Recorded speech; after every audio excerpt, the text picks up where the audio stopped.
Thank you everyone for joining us today. My name is Joe McAllister. Happy to bring to you Denver ISSA presents David Foote, Cybersecurity, Risk Audit, Jobs, Skills, Pay Review, and Forecast, and the pandemic's impact presentation today.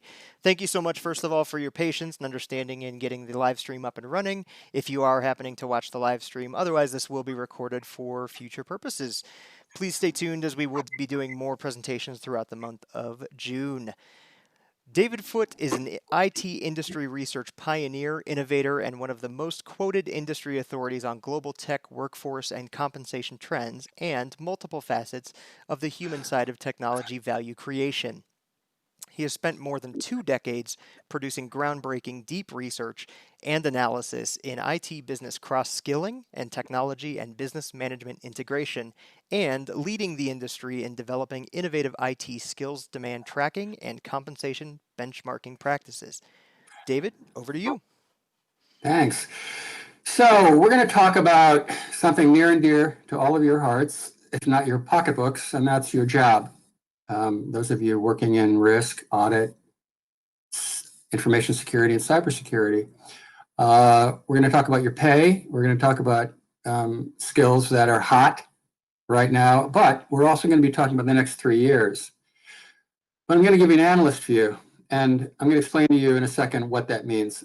But first, let me just show you how we're going to kind of apportion our time today, because this is a huge topic. This is easily an entire day. A workshop. It's even probably a minimum here at Foote Partners, a 2.5 hour briefing, but we're going to do it in about an hour. We're going to do it in the following way. We're going to look at our forecasts and predictions, what to expect in the next 3 years. And that is interesting because that's changed a lot in the last month, 2 months because of the pandemic. So we're June 2nd right now. Those of you who are watching it close to June 2nd, could be different by September or October if you're watching this, but this is our view as of today, early June, in terms of forecasts and predictions. And we're going to be very specific on some of these, which should be the beginning of understanding, again, hot jobs, hot skills, hot certifications, and what you ought to know in your career going forward. But second, we're going to talk about assumptions. So we're going to look at drivers, demand drivers, and market growth, so you get an idea of size in terms of the forecasts and the predictions, but you always have to deal with assumptions. So you can test our assumptions. I'm going to give you our best assumptions on what's driving the talent market for information and cybersecurity, risk and audit, and maybe even governance professionals. Then we're going to move on to the second half of the presentation, where we're going to talk about, I'm going to show you some salary data for some of your jobs. I'm going to show you the cash market value of information, cybersecurity, risk, audit, and governance skills and certifications. And this comes from, as you'll see in a second, a research base of about 3,600 North American, that's Canadian and American employers who form our research partnerships, where we get all of our insights and all of our data. And throughout the presentation, I'm going to be obviously giving you advice. You're going to be getting advice, whether it's opaque or not, but at the end, I'm going to kind of summarize what I think are the best job, skill, and certification options for all of you out there going forward and right now. And because there is a pandemic going on, and that has had an impact on all of this. This is originally a presentation. I think I delivered this at RSA in late February of 2020, and I've had to update it and add a number of slides that can address the pandemic and what has happened in March and in April and May, going into today in early June. Now, because we don't have a lot of time, if you do send me your contact information, you can get my email address on the opening slide and also on the final slide, or give us a call or contact me through LinkedIn. I'll be able to send you a full data tables on a number of jobs. I'll show them to you in a second, in cybersecurity and in information security and in audit. And those are the ones that I won't be able to show you today, but I'd be willing to help you guys understand your market value on some of these jobs. Now, as you'll see later, we report these job titles in 65 cities in the US and 18 in Canada, we'll be able to send you national data, and it'll include both salaries, cash bonuses, and total direct cash that you would get, the total amount of cash these individuals are making on average across all industries in the United States right now. So a little bit about where we get our insights.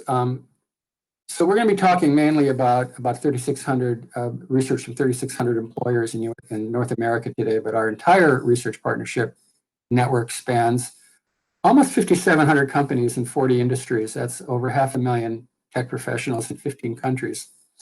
We focus as a firm on the tech workforce, on labor markets, pay, and human factors. And you'll see the bullet points there. We're global in terms of what we look at. We're always tracking skills evolution, which is always changing, very volatile.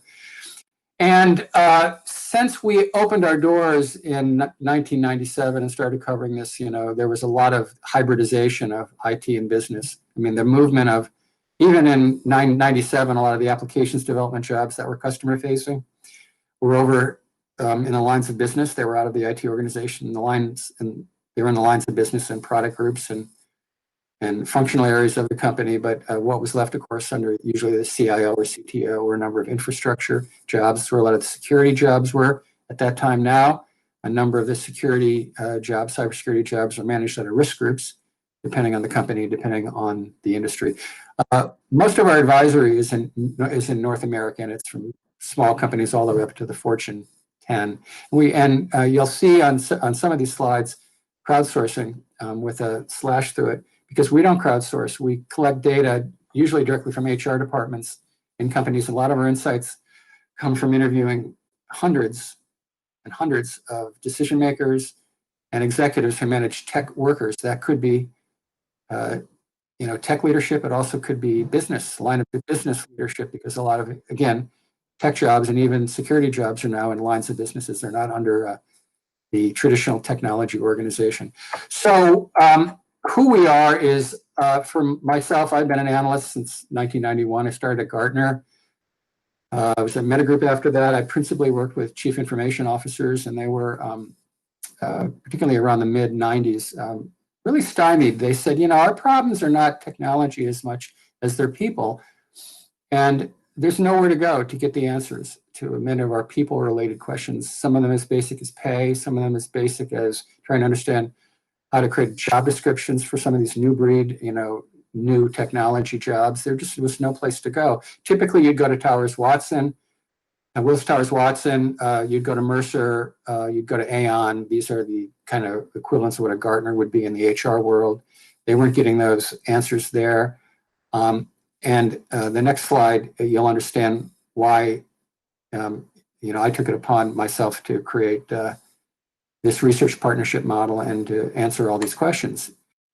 Because at the very bottom of this, I started my career before I was ever a technology analyst in HR, doing corporate HR and compensation. I was in the Silicon Valley at the time when I started getting into tech. Worked for a number of high-tech consumer product companies, and then worked with exceptional growth companies. And these are companies that we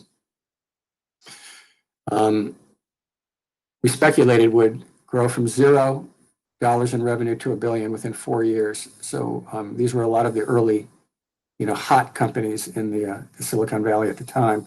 And then, of course, as you see, went into the analyst community. And that's pretty much who we are. And so what you're going to get in this presentation is a lot of our best thinking and some of our data, again, on information, cybersecurity, risk, audit, some governance jobs now and going forward. I wanted to begin by saying, I think right now, job security and career opportunities for people in your field are the best I've seen in 20 years. But here's the rub. You've got to, you're on your own.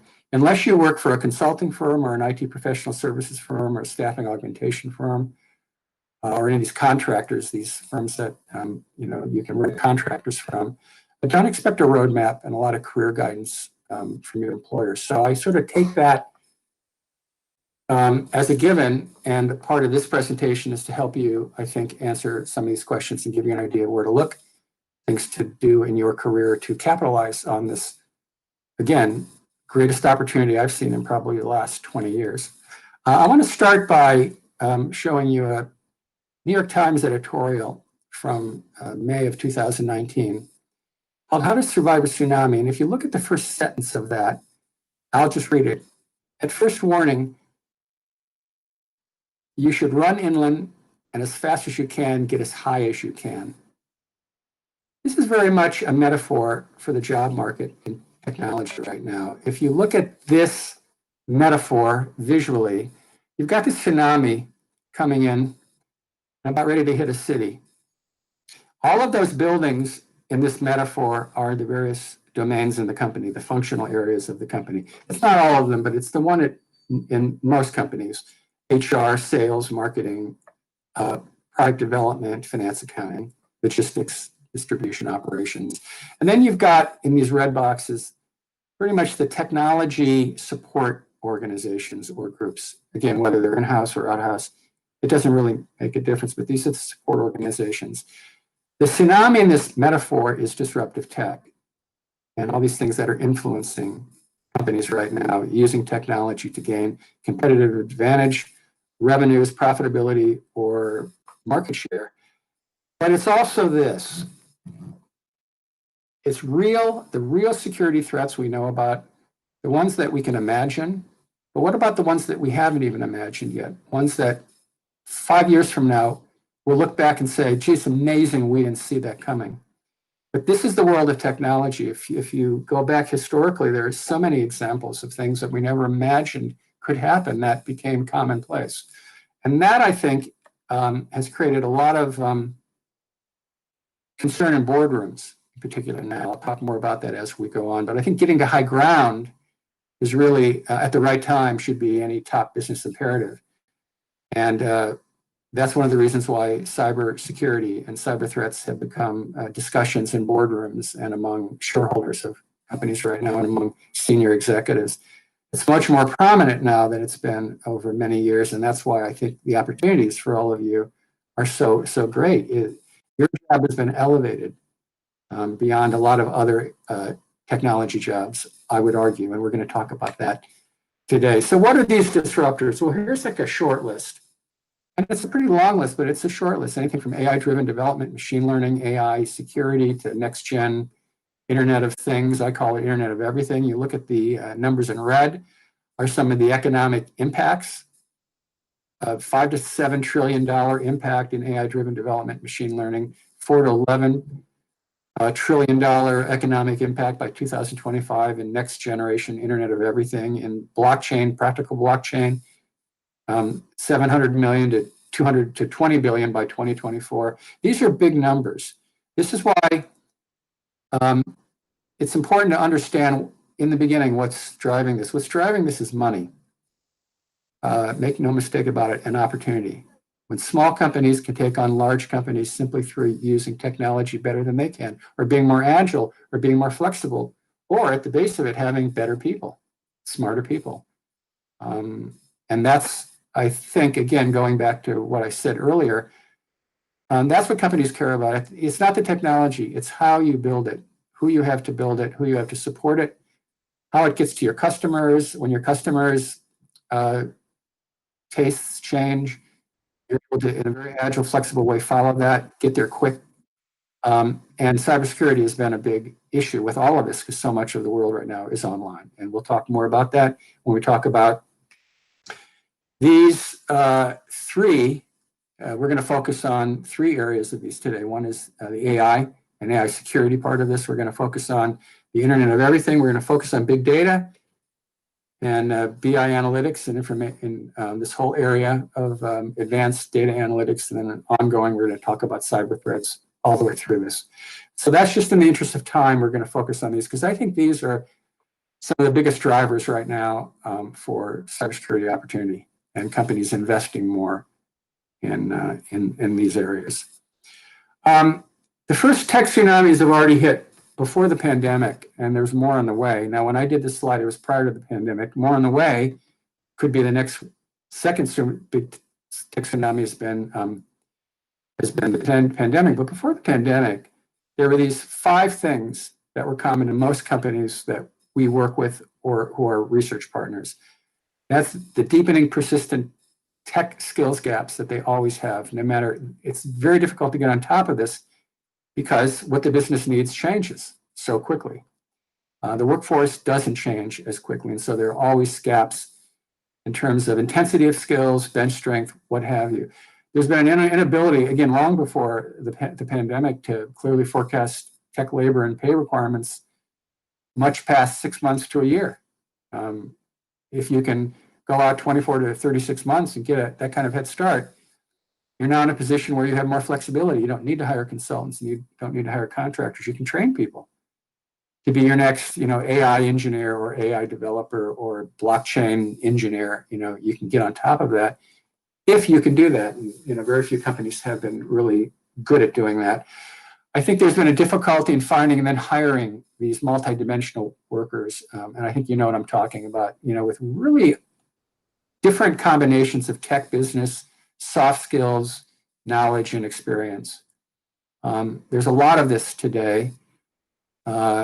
And it's very difficult to find these people, but when you find them, trying to hire them, finding out what it is they want, money, working conditions, sometimes you need to create separate units within companies to house these people, for you to get the optimized work from them. There's all kinds of issues in this, and it's been a problem for companies. They're continually looking for, as they say, purple squirrels, the people that are really hard to find.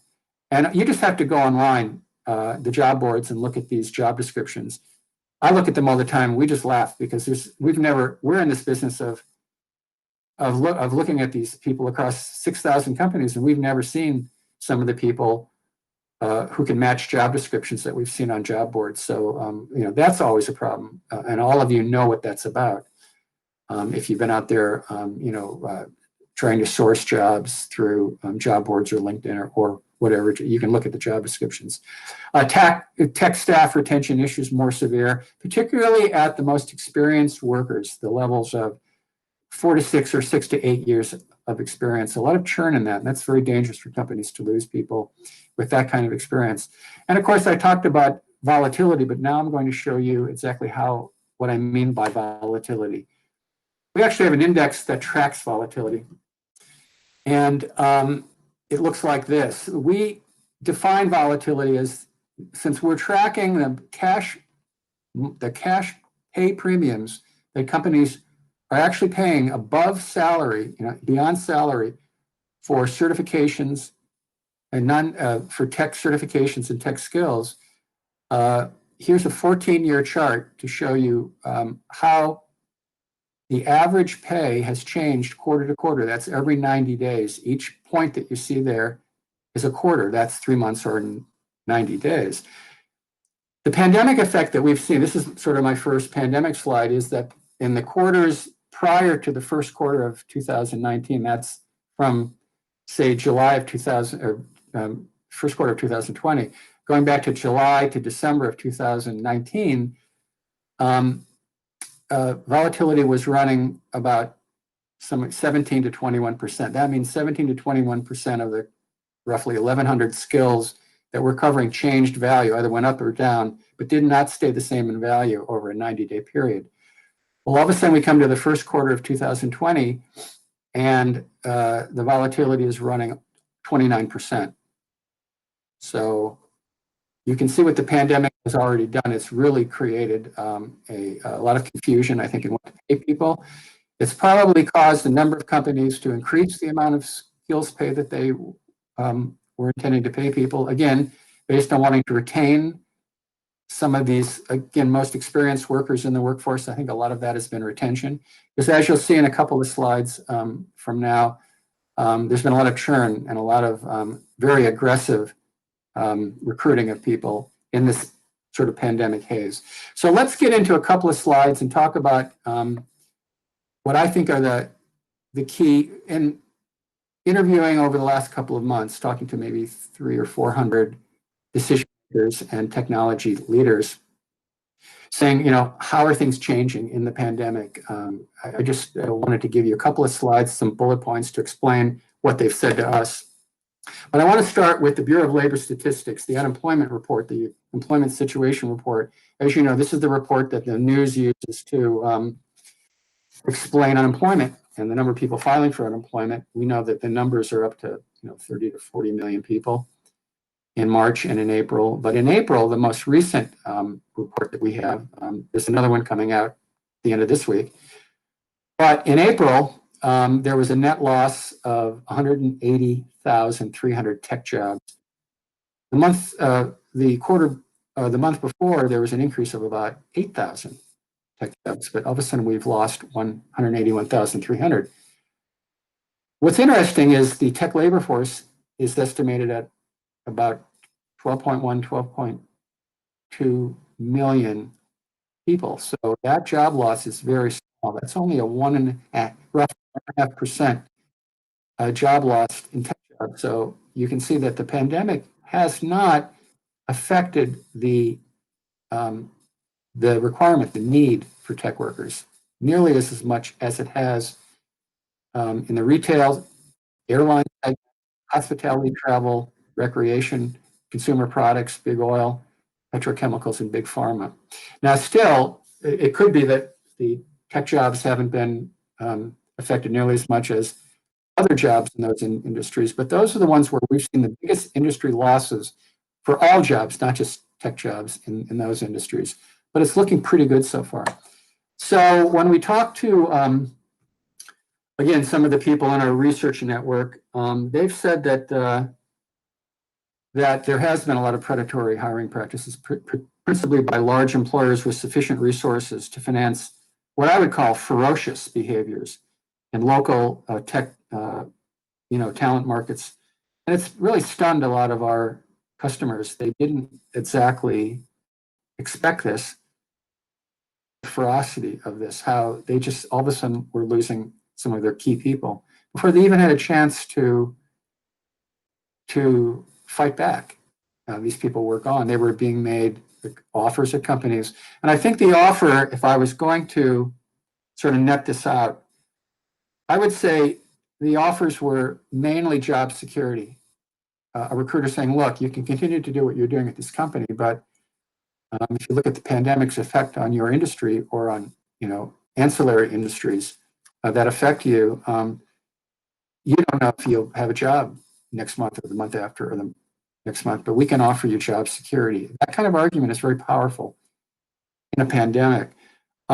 Stories we've heard are surgical labor losses where they're targeting specific individuals or clusters of highly valued talent in specialized skill areas and product domains, that not across the board. It's, very surgical.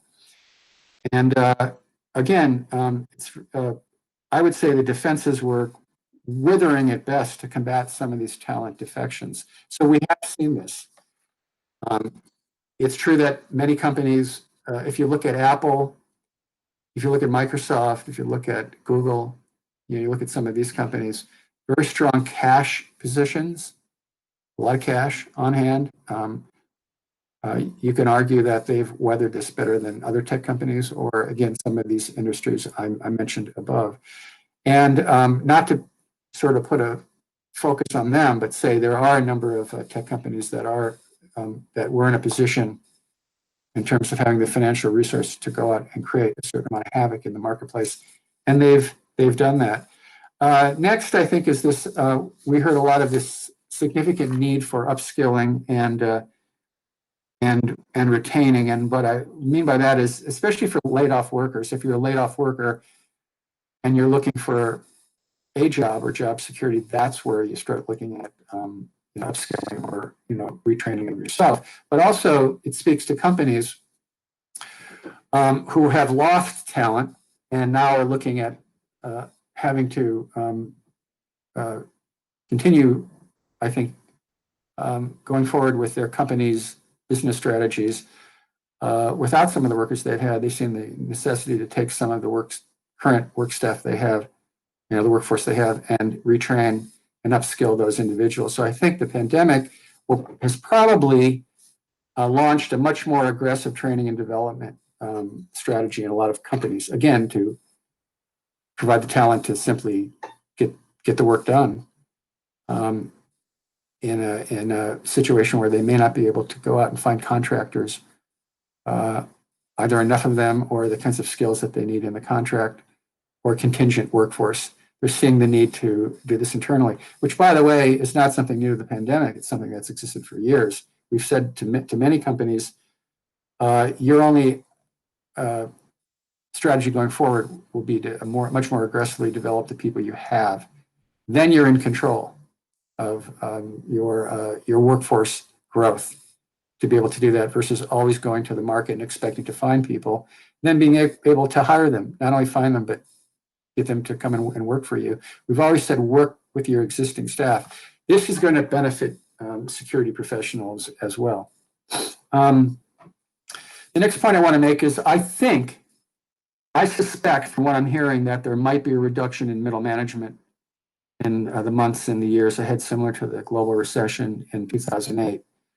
I'm going to put that out there. I don't have a lot of data for this. It's just my feeling that companies will, as they're paring down, they're trying to create budgets and shift money around the company. They may be taking some of these higher income middle management jobs and laying those people off if they haven't already. It's a mistake, though, because you need managers at times like this. But I do suspect there's going to be some of that activity forward. The stay-at-home workforce, I think, as many of you suspect, will remain after the pandemic winds down. It creates huge problems. I'm going to go through some of those. I'm going to read from some notes right now. So I spoke to some people and said, so what are your challenges? And these were chief HR officers, CHROs. But I began hearing them saying, well, it's difficult, managing this remote workforce. A lot of these companies never had much of a remote workforce. People pretty much worked in their buildings.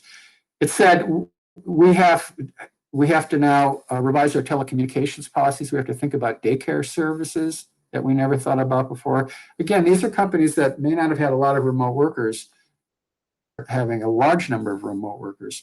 They're thinking about workplace safety, masks, social distancing, things like that, when people do come into the office.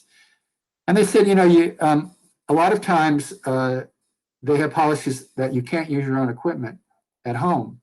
That's what their policies have been to do the business of the company. Now, if that is a policy of yours, that's a lot of work to be able to equip company people, a remote workforce, to work at home versus in the office. There are security issues with this, not just VPN, solutions, but there are a lot of issues with this that what we're hearing is not insignificant. I wanted to finish off with three: is the acceleration of automation, including cybersecurity, AI. We've heard this too.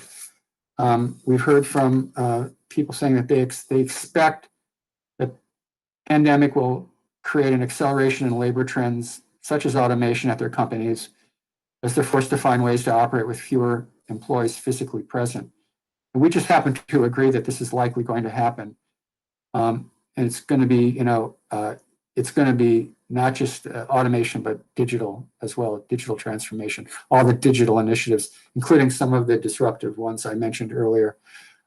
We see, there it is right there. We're suggesting that probably the impact will be amped up digital transformation and all of that. And as you'll see in this presentation, that puts a lot of pressure on the security organizations because most of this digital stuff involves data and networks and all kinds of hacking opportunities, much more opportunities for the bad guys.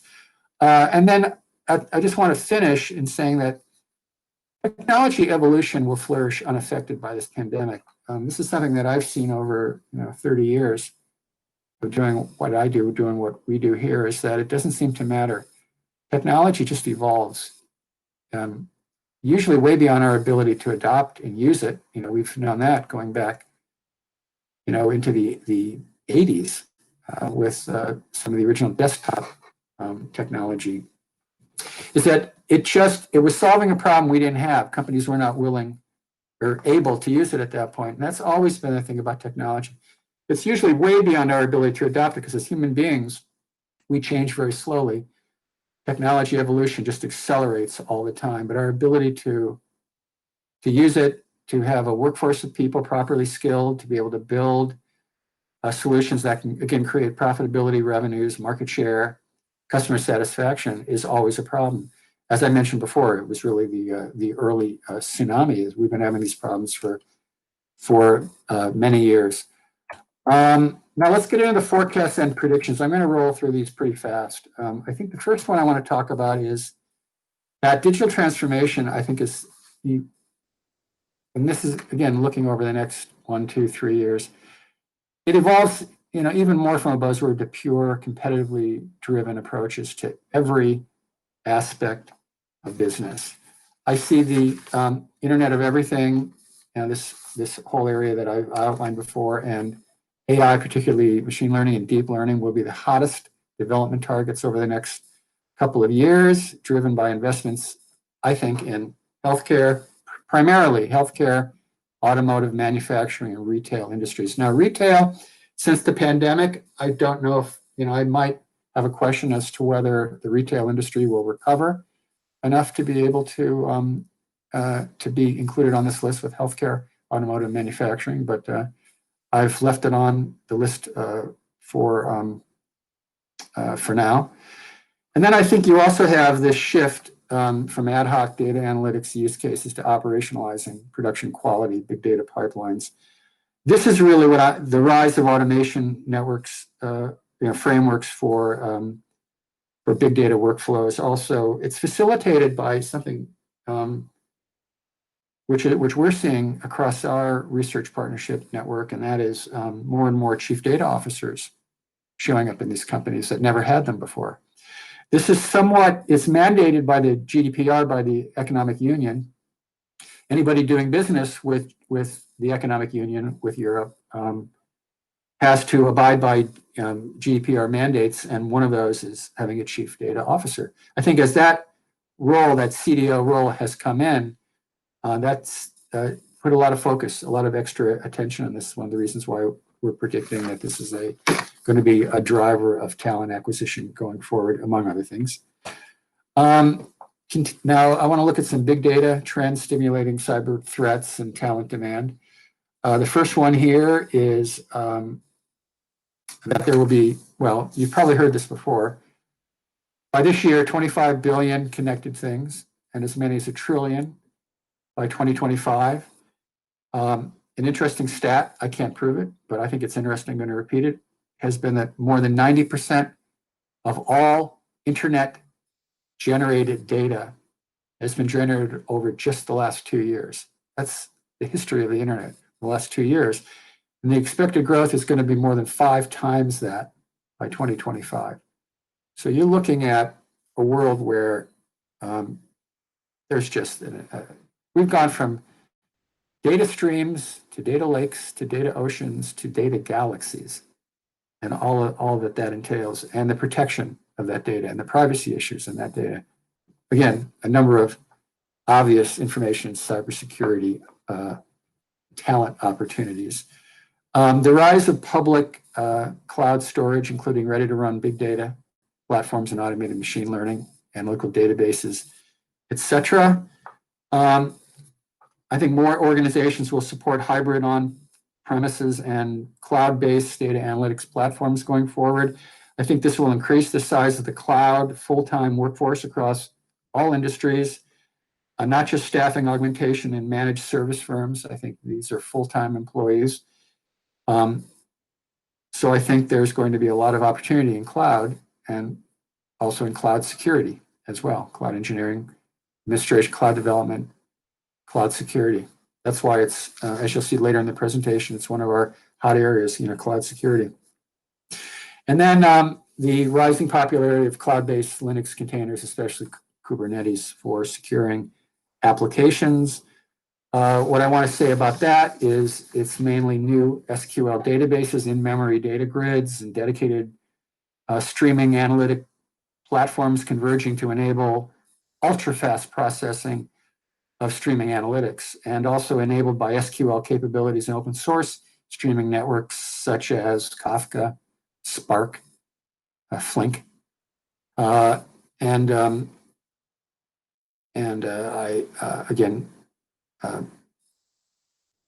ask you to just consider that among our predictions. A lot of opportunities in that area.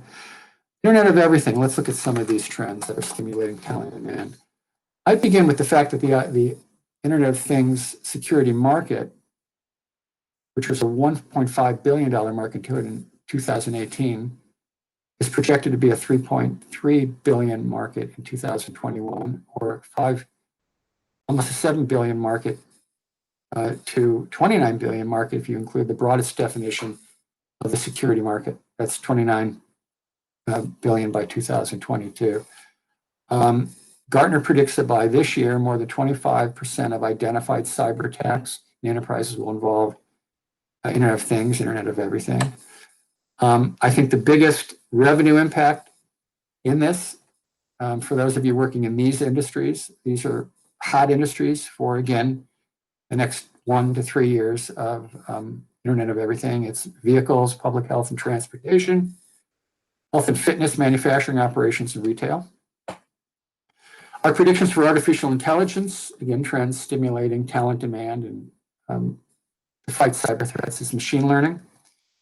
That is going even more mainstream and deeper, emerging of BI analytics, data science, data engineering teams, skill sets, facilitating, the operationalizing production of quality big data pipelines, proliferation of deep learning networks, like TensorFlow, Coffee, Keras, PyTorch, MixNet, as examples there as far as demand, and also neural network algorithms, demand for ASICs, TPUs, FPGAs, all of that. Again, moving quickly through this, I think the role of cybersecurity will become even larger in our personal and professional lives. I'm beginning to see that just in my own family. The idea that kind of a new public awareness of digital security that is akin to, locking your car door, locking your doors at night, putting on seatbelts, the idea of the mindset of cybersecurity among senior executives and board of directors right now. We hear this all the time, that whenever they're making strategic business decisions, they're thinking about cyber risk. And they weren't thinking so forcefully about cyber risk even a couple of years ago as they are now. I think a couple of years ago is just, let's make sure we're not on the headline of the newspaper tomorrow.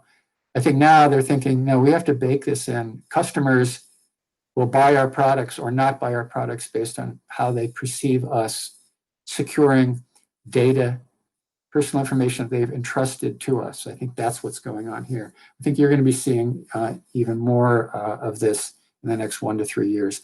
I think you're going to see smarter, more sophisticated systems being routine, able to handle large populations and large amounts of data, systems that can update themselves rapidly, that can make decisions in real time, and that connect to shared intelligence centers. I see natural language capabilities of AI will play a bigger role in cybersecurity tools, that is scanning large portions of data across the web, learning how cyber attacks originate, and being able to suggest solutions for decision makers. AI certainly will help reduce security risk, but it won't solve the larger issue of cybersecurity skill shortage, because machines can only do so much. But you cannot cut humans out of this, as we know from early use cases in AI, and we'll talk about this a little later in the presentation, is that we still need humans to do this. And again, the purpose of this presentation is to help you to understand probably where we will continue to need humans. Again, continue to need you, your skills, your knowledge, your capabilities, your experience, and in what particular areas within information, cybersecurity, risk, audit, governance.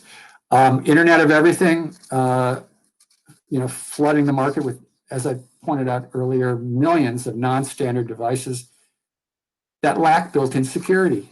And that's the issue. They they are not secure, and that's part of the part of why this continues to be an imperative in this.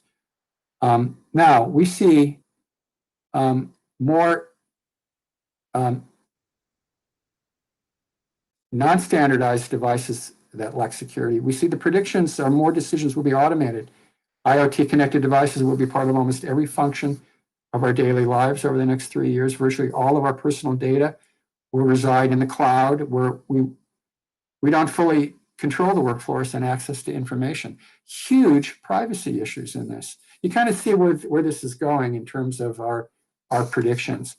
I want to go a little higher now to about the 30,000 foot level. Nation state, for those of you working in the public sector or companies that are where you're working, you're not in the public sector, but you're working with the public sector. Nation-sponsored organizations continue to develop cyber attack technologies for defense and offense, where any attacker they don't need a large infrastructure. They don't need conventional weapons anymore.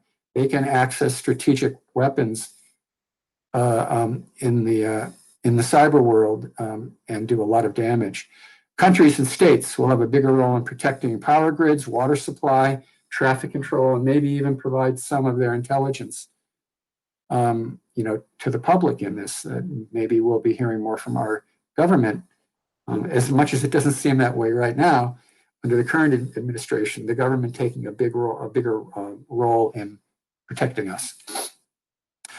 I want to talk about the rise in cloud-based, containerized identity and access management services, 13% compound annual growth rate, next 6 years to $24 billion. We're talking about 4 things in this: balancing privacy and access regulations with usability mandates. Again, something that some of you have probably already become involved in now. You'll become involved in this more. Adaptive authentication, machine learning skills, as I've pointed out before, biometric authentication skills. These are all things that we predict will be more apparent in our lives, more companies investing in these, more companies looking for talent by which to implement this. And we see a lot more homegrown and operated cybersecurity teams at the access layer, security, and identity areas to stimulate market demand for identity access management skills. It's a big driver for those of you working in this field and others over the next 1 to 3 years, more than you've even seen now. We see a rising demand for workers with experience with supervised algorithms and unsupervised learning. Effective identifying anomalous behavior triggering reduced or restricted access.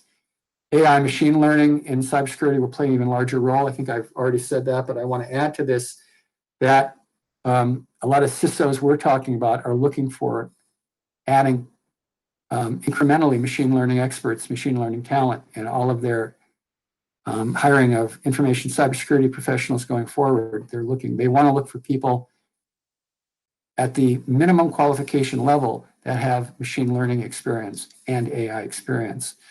And as they're investing in hybrid tools to embed AI technology into human operated products. So this is a big thing.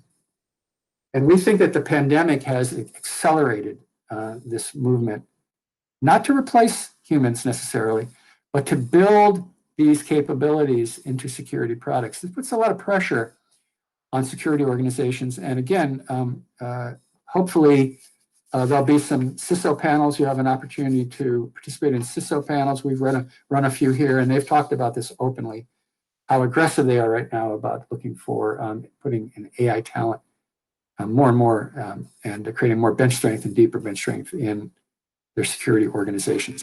Now I want to talk about assumptions affecting labor demand, and then we're going to go right into numbers again on salaries and compensation for all of you.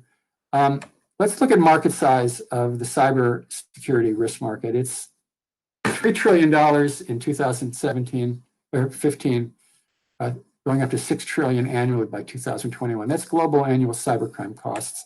You've got the world spending $1 trillion cumulatively on cybersecurity products and services to combat cybercrime in the 5-year period from 2017 to 2021. You've got the worldwide cybersecurity market forecasted to reach almost $250 billion 3 years from now, driven by aerospace, defense, intelligence verticals. So there are three verticals, again, hot verticals for cybersecurity. The hot areas we're seeing are security information and event management, threat intelligence, cloud security, mobile security, supervised algorithms, and unsupervised learning. These are hot areas right now and getting hotter. Cybersecurity M&As in 2019 totaled almost $30 billion in aggregate disclosed value. The largest investments were in three areas. Data security, you'd expect that. Identity access management, you expect that. But would you expect risk and compliance? Companies essentially doing risk and compliance projects or products are among the hottest M&As in cybersecurity. That surprised us. As far as workforce size and gaps, the demand for cybersecurity workforce rose from 6 million, rose to 6 million globally by last year. The Bureau of Labor Statistics, information security profession growing at a compound annual growth rate of almost 37% from 2012 to 2 years from now. We're on that track right now. And the demand for, in India alone, by this year, of 1 million cybersecurity pros. There was a workforce study done by IC Squared that measured the gap, cybersecurity workforce gap at 1.8 million jobs by 2021. You're getting the picture now. As I'm talking about greatest time to be working in this field in the last 20 years, you're starting to see this now. Cybersecurity professionals, 3 times faster growth than the overall IT job markets and 12 times faster than the total labor market. That's before the pandemic. Demand assumptions, more employers will internally develop their next-gen cyber experts. I've talked about this a little bit earlier. They want people who can develop and drive interconnected real-time systems. New professions and domain experience will evolve. Human analysts will be even more overwhelmed with information and will rely more on AI for decision-making. The focus will be on hiring and supporting a team of machine learning experts to build custom cybersecurity solutions. Get that bullet point. That's where things are. That's our demand assumptions, again, right now and going forward.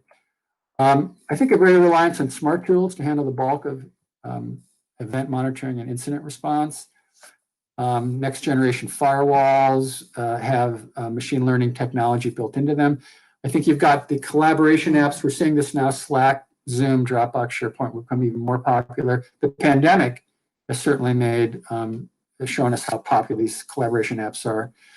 However, as we've learned with what happened to Zoom about a month ago, is it increases the channel for hackers to leverage malicious content. So some of this is being taken care of now, but I think there will be continual efforts. Again, a lot more pressure on these collaboration apps. Here's a question. Here's an interesting question and an answer. Which functions do you feel suffer from a skill shortage? This is a question in a KPMG CIO study with almost 4,000 IT leaders in 84 countries. It was 2018. But what's interesting about this is this, that the 5 most scarce skills at the top were cybersecurity and big data and analytics skills. And you can see over there by year that clearly big data and analytics were showing huge growth year to year to year. But the largest growth between 2007 and 2018 was cybersecurity and resilience skills. So that's an international study, 84 countries. This is a global issue for those of you who are watching this podcast from outside North America. Capgemini did an interesting study on artificial intelligence. It involved 850 senior executives, 7 industries. It involved France, Germany, UK, US, Australia, Netherlands, etc. What I like about this is for organizations counting on AI to help identify threats and thwart attacks, the what in this case seems to be mainly detection and prediction. That lime green area is the high utilization. Clearly the highest utilization is in detection, then prediction, very little in response, only 18% high utilization of AI in response. Response is still a human activity and will continue to be for years to come. Again, opportunities for those of you working in this field. Where is AI most likely to show up? Well, it's most likely to show up in network security and data security, according to this study. The who would be banking, consumer products, and telecom in terms of adoption of AI to help identify threats or attacks, AI in cybersecurity.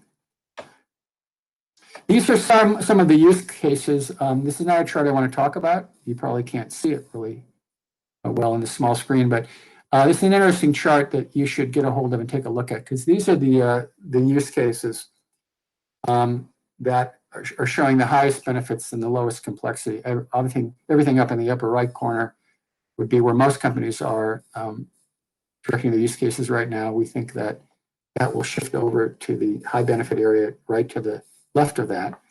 And it's an interesting chart. Again, the 2019 chart.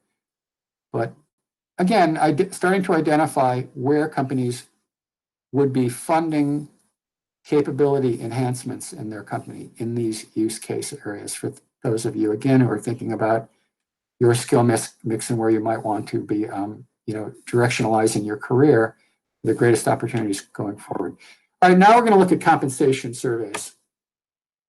So we're going to look at North America. I think most of this I've covered. Among this almost 3,600 employers that contribute data to us, it's about 325,000 tech professionals. So we're showing you data that is actual compensation data from HR departments, 3,600 companies in Canada and US from 40 industries, about describing what they're paying, about 325,000 tech professionals.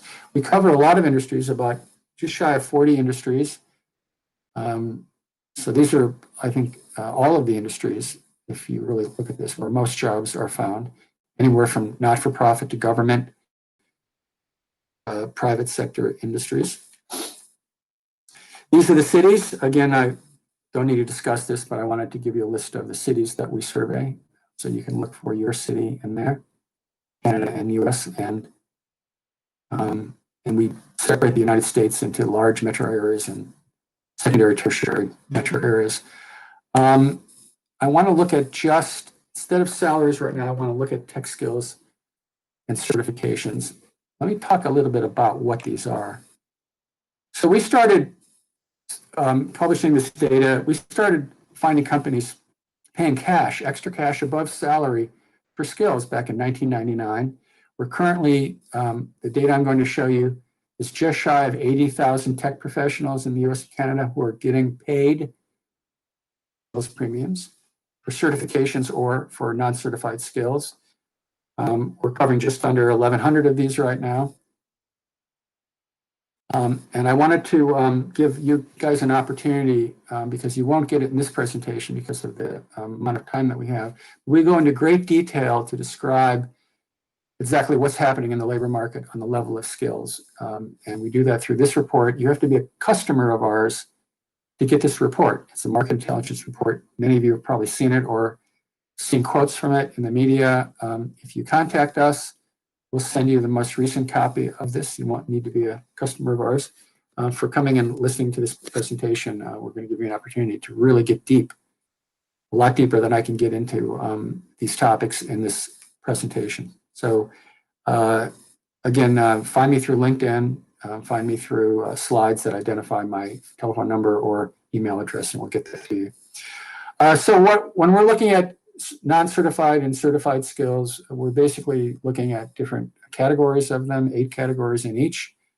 They typically align with what most of you who have worked in IT for a while would associate with, clusters of skills, applications, database, methodology, management process, enterprise business applications like SAP, ERP software, web, e-commerce development, and certifications. A slightly different mix. That's where you start looking at essentially a lot of infrastructure opportunities, because if you look at the certification marketplace, I'm going to go to my next slide start showing this. Certifications have existed. They're a very narrow focus compared to the total market basket of tech skills out there. You look at tech skills, you have a lot of open source skills, you have a lot of skills that don't have certification. No vendor owns them. The certification market largely grew out of vendors in infrastructure areas like networks, systems, project management, architecture, security, who were selling products into the marketplace and simply training people to use them, and then they would create certifications. So certifications exist in the sales and marketing departments of most of these tech companies. But there are a number of skills that are not owned. There are no certifications for them. There's no ownership of them. They exist in a free market.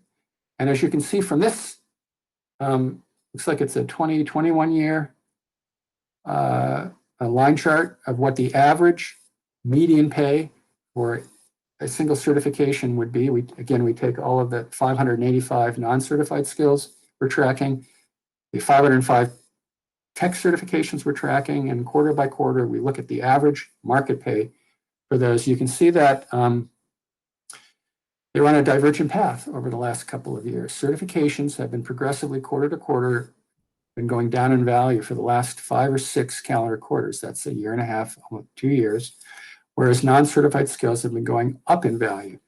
Now, there's a reason for that. I'm just going to explain that real quickly because some of it is counterintuitive. One of the reasons why certifications have gone down in value is because they are progressively retired.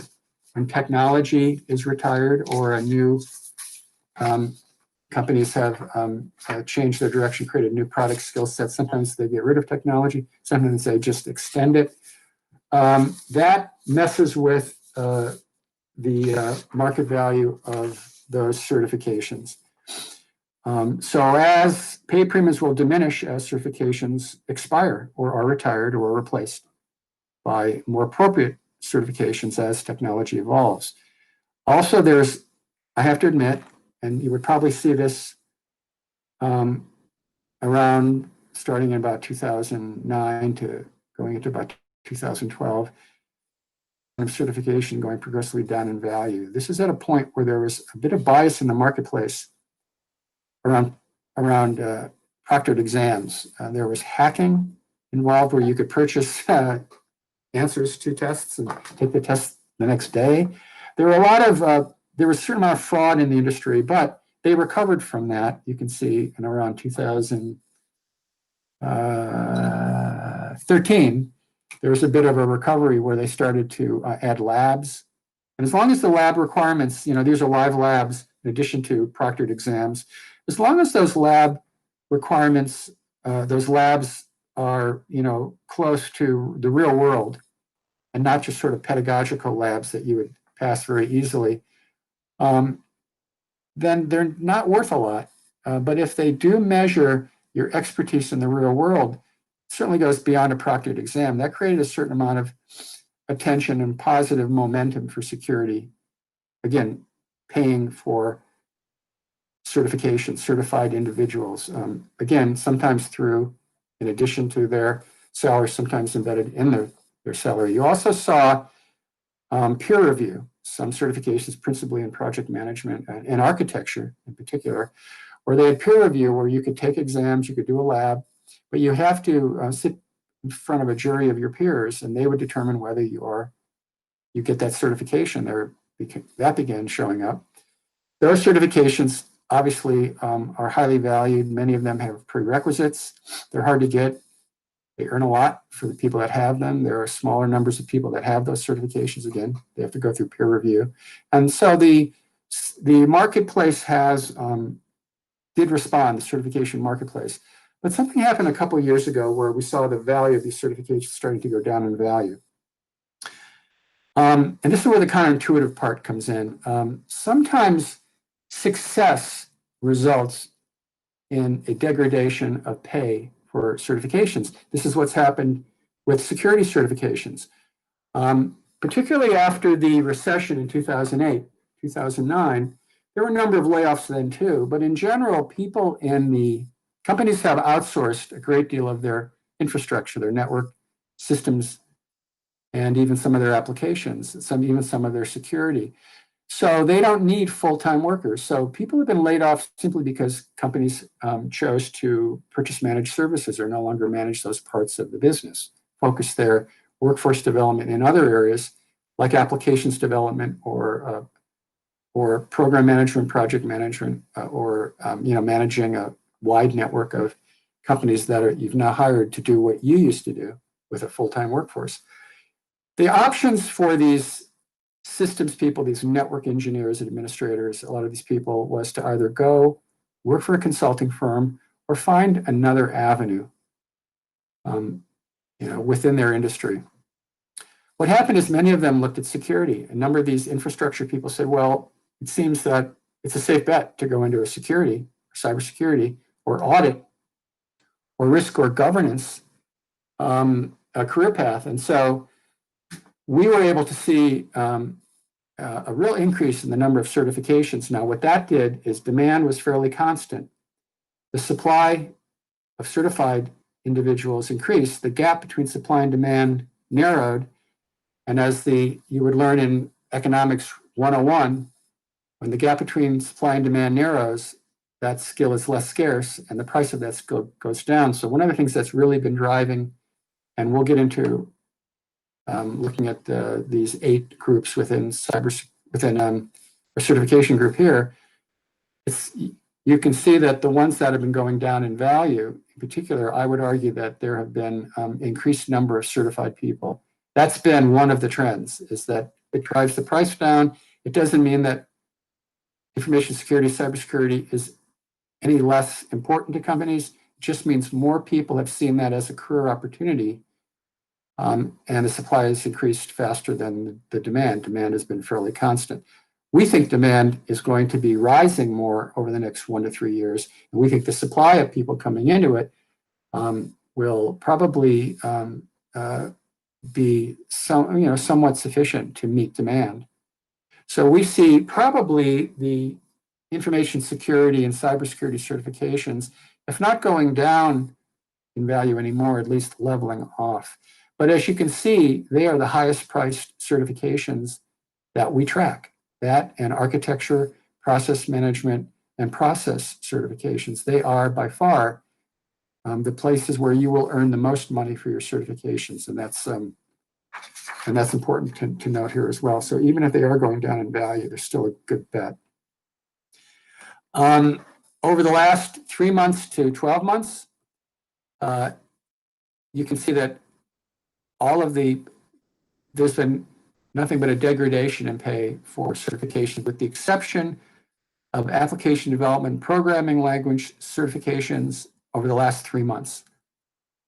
And that has been driven by other factors. But what I want to point out in this particular chart is that is what has been declining and by what percent over the last, in terms of pay. And that's not, percent of base pay. That's the degradation on a point basis of certifications. So you can spend a little time with this chart. You can see that information security and cybersecurity certifications are down about 2% in the last 3 months. They're down about 6%, almost 6.5% in value, and all approximately 100 that we survey and that we report pay for, about 6.5% over the last 12 months. Now, let's look at the highest paying security certifications. You can see that these are heavily in the forensic area. They're also in management, but you see a lot of forensic analysts, forensic professional, network professional, Cisco network professional. You can look at the list. I don't need to read it, but you can see that a number of these certifications that are paying on average between a bump in pay of about equal to 13 to 15% of base pay are in forensics, are in advanced security, are in architecture, are in lifecycle, secure software lifecycle management. Now, these are the highest paying security certifications through April 1st of 2020. I want to just, so what you have here, you have four groups. I think this goes from 12% up to 15%. So you're looking at all very high paying security certifications, or certifications, not just security certifications, but you see a number of them are security certifications, as we pointed out before. It's one of the highest paying certifications of any group. If it's in green, it means from the quarter before it moved up a notch. If it's in red, it means it moved down a notch. If it's purple, it means it's the first time it showed up on this highest paying cash premiums list. So I leave this to you again, not to go into much detail in this presentation, but you can look at it. You can look at your certification or a certification you're thinking about getting, and you can see that which ones are among the highest paying right now. I also wanted to show you what's been gaining in value over the last 12 months and what has been losing value over the last 12 months. Again, just a chart for you to look at, not for me to discuss, but for you to look at as additional data, if you will, for where we think you can get the most bang for your buck, or where there's the most demand or opportunity in the current labor market. This one is looking back 3, 6, and 12 months. Later in the presentation, I'll present a list of certifications in security that we think are the best bets over the next 1 to 2 to 3 years. But this is now historically looking back, again, 3, 6, 12 months. These are the ones that are losing value. Again, if something's losing value, it could be that it's at the end of its length, it's close to being retired or has been retired.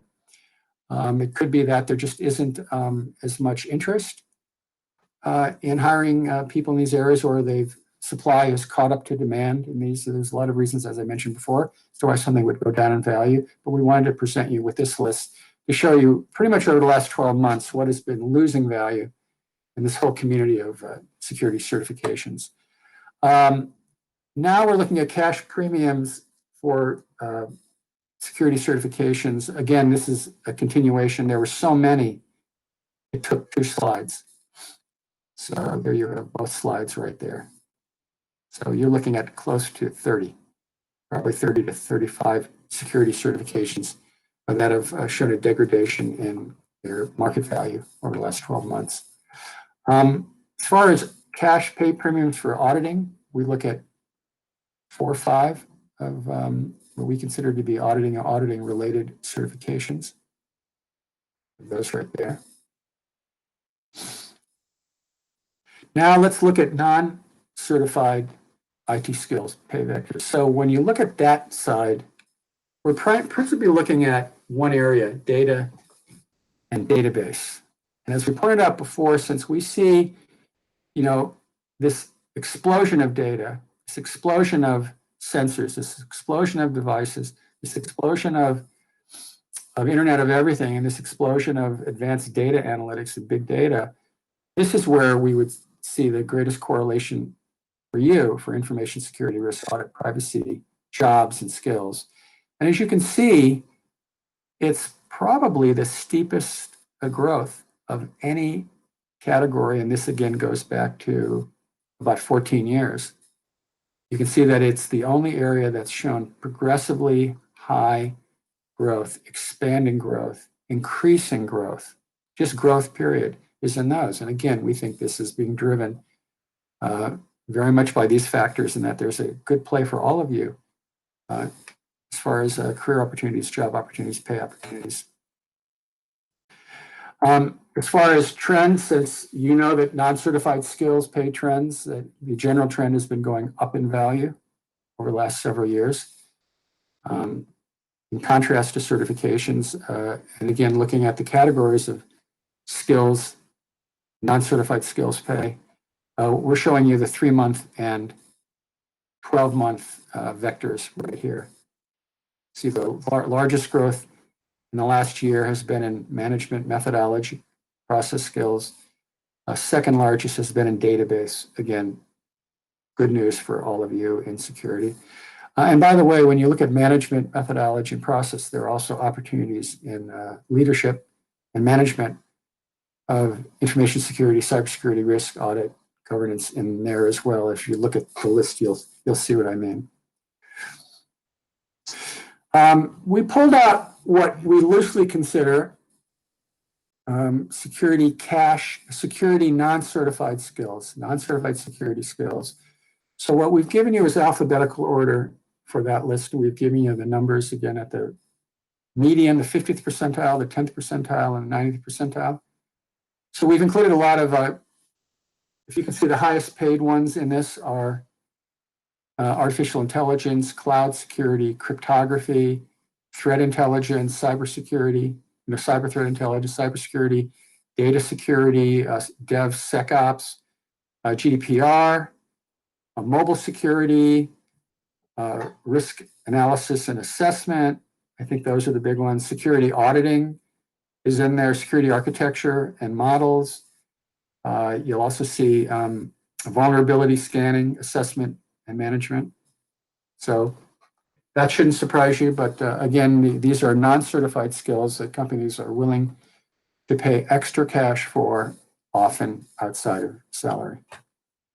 These are the, again, loosely configured, what we consider to be a reasonable list of auditing cash pay premiums. Again, this is data through April 1st, 2020. And you can pick through that for some of the highest paying. Again, not something I need to talk about, something for you to look at. Freeze the screen, do a screen grab of it. These are some of the numbers that we publish for pay premiums for skills and certifications. Here's a list of security auditing skills in general that are that we track. The ones in red, I think, are the ones that we're putting a little more attention on this presentation as we're looking forward versus looking back. And some of these I've talked about already, but I wanted to give you at least kind of a heads up on some hot or heating up security auditing skills. Now, we could, as I said earlier, we can't go into a lot of time here presenting compensation data for information, cybersecurity jobs and auditing jobs and so forth. So what I want to do is just share with you this so you know how to read the files if you should get them from us again in the addendum.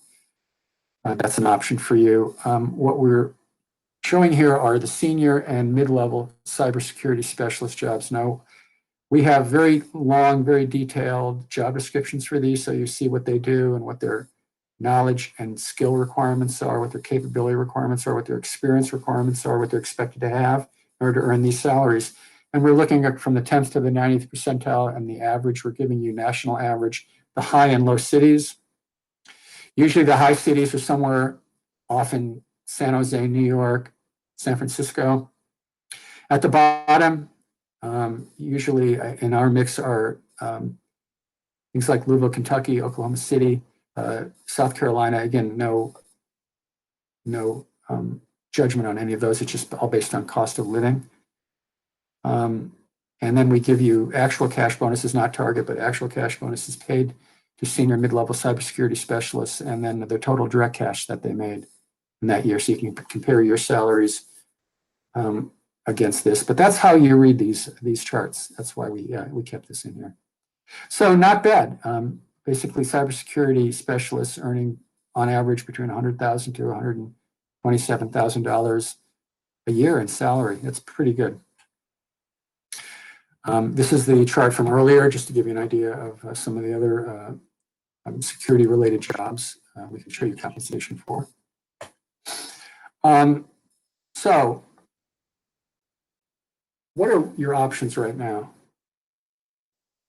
So we're going to finish the presentation and talking about what we think you want to know going forward, and then we're going to give you a kind of a suggestion on how you should go forward over the next week, month, 6 months, give you kind of an idea of what we think you should do. If you're looking at your career, you're looking at your career plan right now, you're looking at it again, maybe you're coming up with one for the first time, you're looking at your options. The best industry bets for cybersecurity and risk jobs right now are in these industries. It shouldn't come as any surprise that there are these industries.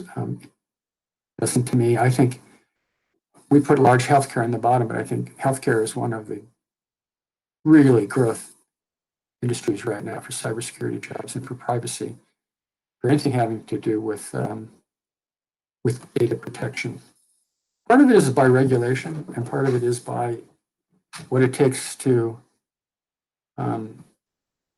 do good business in this area. So some of it is driven by compliance, and some of it is not. Hot information cybersecurity jobs and skill areas for 2020. Again, I don't.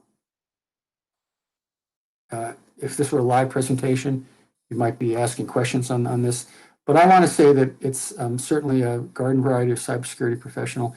AI specialists, hugely important. Secure software coders, automation and orchestration, skill areas, cloud management, as we pointed out before, there is going on a big stimulus right now in cloud provisioning and things like that. So secure cloud management. Pen testers, vulnerability testers, researchers, always in vogue. Not paying as much as they used to. I think the big year for pen testers as far as skills pay was probably 2 years ago. I think a lot of people got into that field, and that's supply has caught up to demand. And so a number of the pen testing skills, certified and non-certified, have been going progressively down in value. The supply of those people have gone up. Demand has stayed fairly constant. Data science, of course, cybersecurity, data science, data-driven approaches to security. DevSecOps, as I've already talked about, hot area. Cybersecurity spending is focusing more on AI, and we think you should in your career planning. And so we give you these in red as the most common AI-supported use cases we're seeing right now. Gartner is estimating $137 billion will be spent on cybersecurity risk management. Last year, I don't know if they changed that number, probably more this year. But we're looking at where we think you should be looking. These are the hot areas right here in red that our research partners are telling us they're increasing their capability, they're building talent, they're looking for skilled people, they're trying to build their capabilities in these areas. But I'm going to give you a lot more. I want you to focus a little more on the red. Those are the, I would say, priority. But I would think everything on this list we're hearing specifically companies are looking for. Take this seriously, this list. Our 3-year forecast, that's what they're looking for right now in particular. Our 3-year forecast, we've culled the list a little bit. In-demand security and skill areas. A lot of what we've already talked about, automation. There's still, I think, one of the greatest areas to break into in security, if you're just getting into the field now, is audit. It maybe isn't the sexiest job, but it's a solid job that all companies need to do and are doing on a more frequent basis. There's more pressure on them. There'll be much more pressure on them in auditing as privacy legislation comes forward. There's more compliance in that. But people who are working in cybersecurity auditing right now who came from information security, that was a valid career path for them in auditing. But I think it's a good area to get involved in if you're just starting. Don't look necessarily, look at getting an auditing certification or experience in auditing. That's not to say these other areas are not important too. Some of these I think are more senior. Opportunities for some of you who are more mid-level to senior level right now. And I put at the top of the list, it's alphabetical, but I put at the top of the list AI and machine learning, because as I pointed out again and again in this presentation, it's where a lot of people who are hiring security staff are looking to increase capabilities in AI, machine learning, deep learning, in security. So now let's look at cybersecurity certifications. These are again, a list we've called as to what we think will be really solid bets going forward over the next 3 years. Now, it's hard with so much volatility in the marketplace. It's hard to come up with a list like this, but we've debated this internally. We've looked at past performance. We've looked at where these certifications will likely be going in terms of extensions by the certification vendors. We've looked at where demand is likely to grow, given a number of the sort of technology. We couldn't predict the pandemic, of course, but giving some of the best bets we see in terms of technologies that will be widely adopted versus those that had a lot of bluster and smoke and fire up front, that, a lot of hype, that there are a lot of those technologies that ultimately didn't gain huge acceptance or much slower acceptance. We see in the next 1, 2, 3 years, these are probably pretty solid certifications to have. This list, of course, will grow as new certifications come out.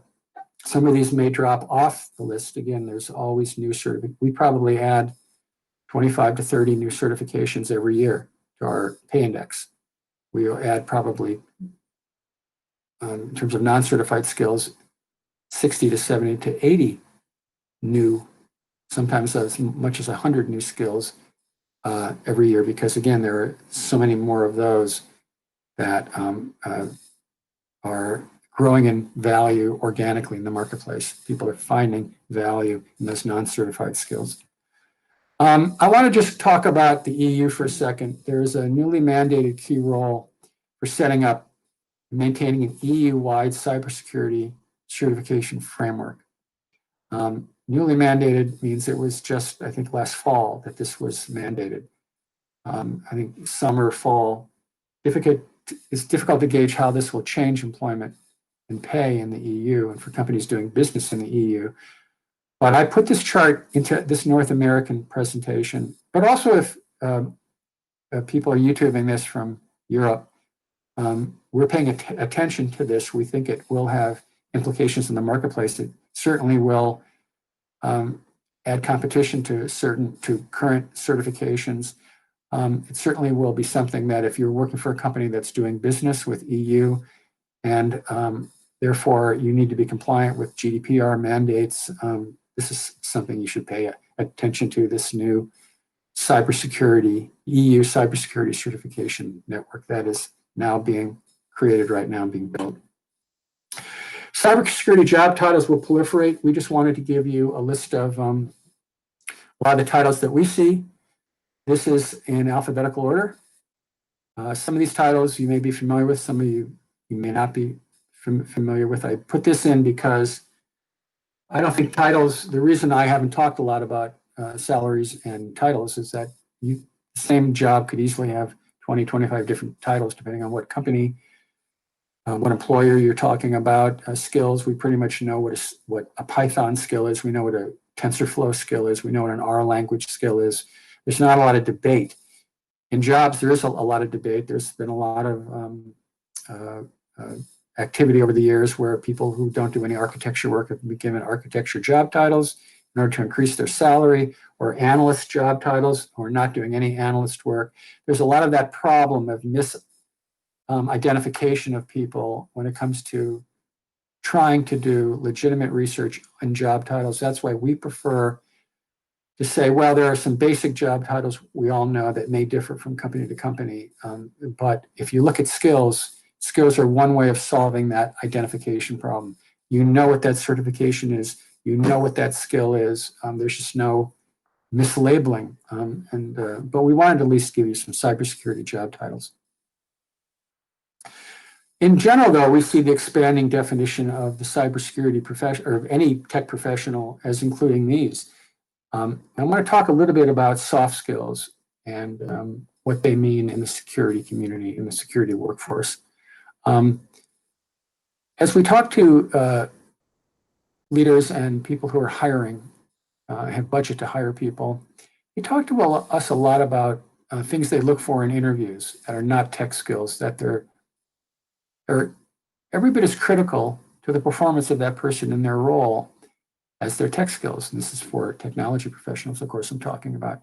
And these are some of the words that come up: their ability to build relationships, their ability to learn and unlearn things, to move forward when things don't work, quickly move forward.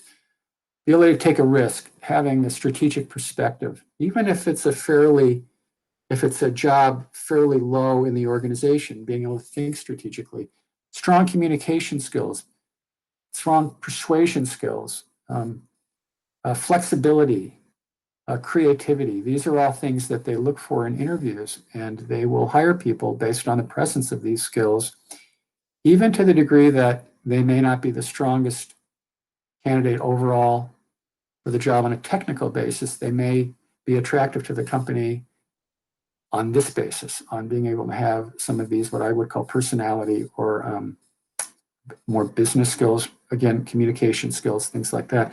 Let me tell you what I mean by this. So we've, over the years, interviewed a lot of CISOs and CISOs, and we always ask them, what's your wish list in terms of building the security organization, your company? What kind of things are you looking for? And this list is increasingly what we've heard. This probably goes back over the last 5 to 7 years. They always talk about hiring people into security who think like business people and have learned to speak like business people, the business side of the company, to be able to translate technology risk to business risk in terms that business people, non-technical people can understand, understanding the industry that they're operating in, thinking outside the box, being more strategic and less tactical, because security is such a tactical thing in so many ways, being able to sort of more easily think strategically about things in general, and willing to develop people skills and work at being trustworthy, because there always has been a problem that I would best say might be trust between, again, the business side and people working in security organizations. That's existed for many, many years. Not to get too much into that, but the trustworthy is something we hear all the time on both sides, saying, what do you need? What capabilities do you need to build into a successful security, information security risk, cybersecurity audit team? And it's trust, being able to build trust. And I think they also talk about being able to, they like more of their people to speak at conferences, to write articles, be able to present things, high-level concepts succinctly, coherently, keeping in mind, the language of business, or whatever the audience is, speaking at conferences. Now, we've always asked them about the personality traits in searching for and augmenting their cybersecurity teams. These are the 5 traits that we hear most often. Natural curiosity, persistence, tenacity, somebody who looks for a challenge, never satisfied, doesn't give up, looks between the lines, on the hunt, always suspicious. Now, this shouldn't come as anything unusual to you. And in the last couple of years, an awful lot of attention to hiring people into security teams who don't have any technology background, might have a legal background. They may be a defense attorney. They might have been a liberal arts college graduate. They're looking for people who can identify patterns in behavior that are not, I would say that in engineering or computer science or information management, you could argue that they teach you to think in a certain way. Liberal arts educations teach you to think in another way altogether. A business education versus a technology orientation, which is why so many schools now have collapsed data science and artificial intelligence specializations into the business curriculum. I mean, this has happened. It wasn't the case 10 years ago. It's now happening now. And so what we believe is that the CISOs will naturally find more of these kinds of people going forward as more of these educational programs produce students who are multidimensional right out of school, right out of their training. It's not as much of an issue as it used to be, but I just want to call your attention to it. If you're thinking of going back to recertify yourself, get another certification, or somehow educate yourself further, think of these things going forward. It's not always the next technology, not always the next security certification. It might be another element of you that you can develop to make yourself useful, again, as you're developing opportunities in your career going forward in information and cybersecurity or risk or audit or privacy. Now I want to give you some insights for managers and recent college graduates. I think if you're a recent college graduate, what we're hearing are employers are hiring college graduates in information cybersecurity programs, but they also want more than just the degree. They want a fundamental knowledge of computer architecture, data, cryptography, and networking. They want secure coding principles, operating system internals. They want you to understand those principles and those OS internals. They want practical experience, not pedagogical, but practical experience. They want critical soft skills. That's for recent college graduates. What we found, identified in all of our research, is what's really hot is deep technical security training, plus secure system design, tool development, and or penetration testing. Combine those skills right now, really hot. Guarantee you a job and probably opportunities beyond that. Now for managers, what we believe is needed now is a wider approach to cybersecurity in a more diverse operating environment. Cybersecurity teams populated with workers from different cultures, political views, to prevent or to be more proactive about cyber risks. The CIA, there was a study, a CIA diversity and leadership study, you may know about it. It examined the lack of or absence of inclusivity, opportunity, promoting diversity, integrating talent, enhancing the recruiting process of cybersecurity professionals. They pinpointed that, said it's a weakness going forward in terms of building security capabilities in private sector, public sector, and nonprofit sector as well. So managers need to be aware of that. I think you need to train your staff to be more AI ready, capable of improving the logic underpinning AI algorithms, capable of building algorithms that suggest and store complex passwords, process expertise. Again, in the cyber staff, upskilling workers with organizational knowledge of how things work at their company. Again, something that is learned over a period of time. You don't want to lose people that have that organizational knowledge. It's not just technical skills you don't want to lose, but you don't want to lose people who know how things tend to get done in the company, the culture of the company. Hopefully trained during normal business hours, and that may seem odd to you, but studies have shown that under normal business hours, training is more effective than if you do it outside of the business hours. Interesting research. Also for managers, hiring, recruiting cyber potential from IT groups. Target IT skilled people working in networking, software development, systems engineering, financial and risk analysis, as well as security analysts. Feeder skills would be systems administration, firewalls, routers, Linux or iOS operating systems, VMware, virtual machines, open source software. Again, for insights for managers, consider people with non-traditional backgrounds for combating diverse threats. Cyber teams benefiting from workers with different backgrounds, approaches, personalities, who approach cybersecurity situations differently from different angles. People who can think like a criminal, degrees in psychology and law, and those who have had a criminal justice background is important. Consider more female cybersecurity professionals. Allegedly more focused on tasks by nature. I don't know about that. It's been said to us. Target talented, innovative, motivated women and minorities. Again, I'm just reporting to you things that we've heard from the field, from hiring managers and tech leaders. Needed AI cybersecurity governance to deliver long-term improved transparency and improvement transparently and ethically.